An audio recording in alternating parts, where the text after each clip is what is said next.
ये है मेरा कैलिस्थेनिक्स एरिया। अगर इस वीडियो को देखकर तुम्हारी प्रोग्रेस इंसेन लेवल पर होनी शुरू नहीं हुई तो मैं इसको डिस्ट्रॉय कर दूंगा।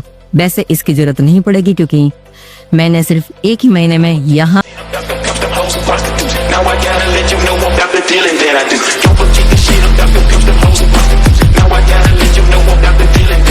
आज की इस वीडियो में मैं तुमको देने वाला हूँ एक ऐसा फुल बॉडी वर्कआउट रूटीन जिससे तुम्हारी प्रोग्रेस कभी भी नहीं रुकने वाली। और इस वर्कआउट रूटीन में जितनी भी सारी एक्सरसाइज है वो सारी एक्सरसाइज एस और ए रैंक में आती हैं।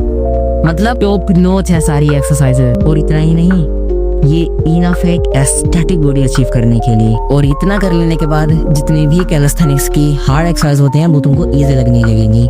पर वो कैसे? क्योंकि तुम स्ट्रॉन्ग हो जाओगे इसलिए। और अगर तुम कैलिस्थेनिक्स को लेकर जरा सा भी सीरियस हो तो इस वीडियो को छोड़कर मत देना। शायद ही ऐसी मास्टरपीस वीडियो दोबारा मिले या ना मिले। तो ये वीडियो सभी के लिए है, बिगिनर हो या एडवांस, ये वीडियो सबको कवर करती है। तो इस वीडियो में मैं तुमको बताऊंगा first my favourite workout routine, second ऐसी कुछ गलतियां जो तुम्हारी प्रोग्रेस को किल कर देंगी, थर्ड कुछ ऐसी गलतियां जो तुम्हारी प्रोग्रेस को बूस्ट कर देंगी। तो अब शुरू करते हैं। अब मैं तुमको शॉर्ट में इंट्रो दे देता हूँ कैलिस्थेनिक्स का। वो सारी एक्सरसाइज जो अपने बॉडी वेट से परफॉर्म करते हो तुम, वो कैलिस्थेनिक्स है। और अगर तुम कैलिस्थेनिक्स ऐसा वैसा समझते हो ना तो एक बार कैलिस्थेनिक्स की जाकर वीडियो देखो। कैलिस्थेनिक्स में इतनी कूल स्किल होती है जो तुम कभी सोच भी नहीं सकते। मैं इस पॉइंट को सबसे लास्ट में बता सकता था जिसे तुम इस वीडियो को पूरा देखते, पर मैंने रखा नहीं। क्यों? क्योंकि अगले जो 2 पॉइंट है वो इस पॉइंट से भी ज्यादा इंपॉर्टेंट है। इसके बिना तो तुम प्रोग्रेस तो भूल ही जाओ। अब मैं तुमको वर्कआउट रूटीन बताऊंगा। वर्कआउट रूटीन कुछ ऐसा होगा, upper body, lower body, core, और संडे को रेस्ट होगा। इस वर्कआउट रूटीन में हर एक सेशन के बाद तुमको 2 दिन का रेस्ट मिल रहा है और ये इनफ है तुम्हारी रिकवरी के लिए। अब मैं तुमको इस वर्कआउट रूटीन की एक्सरसाइज बताता हूँ। अपर बॉडी ट्रेन करने के लिए तुमको पुशअप, पुलअप्स और डिप्स करने हैं। पुशअप में तुम इंक्लाइन पुशअप, नी पुशअप, नॉर्मल पुशअप, पाइक पुशअप जैसे हार्ड और वेरिएशन कर सकते हो। पुलअप्स में तुम negative pullups, resistant band pullups, normal pushups और वेटेड पुलअप्स कर सकते हो। डिप्स में तुम negative dips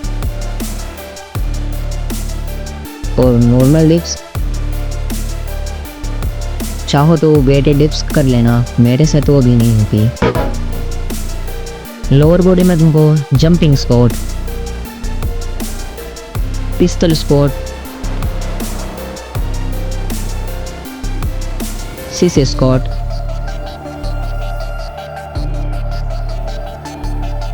Nordic curl negative and calf raises, ये सारी ही एक्सरसाइज करनी है। कोर में तुमको hollow body hold, long lever plank, abdominal compression, leg raises या knee raises, crunches and last Russian twist. अब मैं तुमको बताता हूँ कि तुमको रैप्स और सेट कितने करने हैं। सेट की बात करें तो तुमको सेट 3 से 4 सेट करने हैं। और अगर तुम वेटेड एक्सरसाइज करते हो तो तुमको 2 सेट करने हैं, वो भी तब जब तुम फेलियर तक ट्रेन कर रहे हो। और रैप्स कितने करने हैं, इस चार्ट को देखो। लेफ्ट साइड में तुमको रैप्स दिख रहे होंगे और ऊपर लिखा हुआ है कि तुमको कितने रैप्स करने से क्या ज्यादा हिट होगा। मान लो कि तुमको प्योर स्ट्रेंथ पर फोकस करना है तो तुमको 1 से 5 रैप्स करने हैं जिससे तुम्हारी प्योर स्ट्रेंथ बिल्ड होगी। बट ऐसा नहीं होगा कि तुमको सिर्फ स्ट्रेंथ ही मिलेगी, मसल भी मिलेंगी बट वो कम मिलेंगी। ज्यादा फोकस तुम्हारे स्ट्रेंथ पर होगा। शायद से तुमको अब समझ में आ चुका है। अब मैं दोनों पॉइंट को ज्यादा खींचूंगा नहीं, जल्दी जल्दी बता रहा हूँ, इसलिए इनको कम मत समझना, ये बहुत ही ज्यादा इंपॉर्टेंट है। इन मिस्टेक और टिप्स को अपने दिमाग में फिट कर लो क्योंकि ये तुमको बहुत ज्यादा काम देने वाली है। पहला है इनकंसिस्टेंट ट्रेनिंग।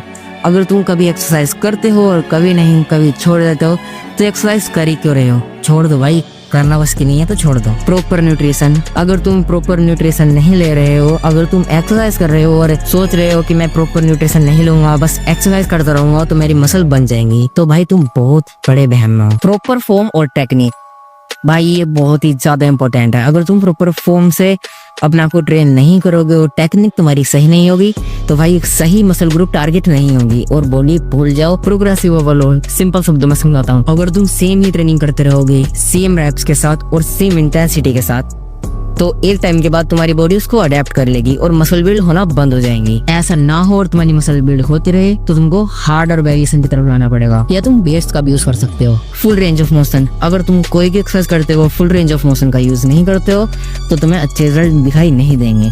उसके लिए तुमको फुल रेंज ऑफ मोशन के साथ ट्रेन करना पड़ेगा। मान लो तुम कोई भी एक्सरसाइज कर रहे हो तो तुमको उसको कंप्लीट जाना है और अगर कुछ भी डाउट रह गया है तो कमेंट सेक्शन में पूछ लेना, मैं तुम्हारे कमेंट का रिप्लाई जरूर करूंगा। बस वीडियो यहीं तक थी। अगर तुम अपने लुक्स को इम्प्रूव करना चाहते हो तो मेरी इस वीडियो को जाकर जरूर देखना। बाय।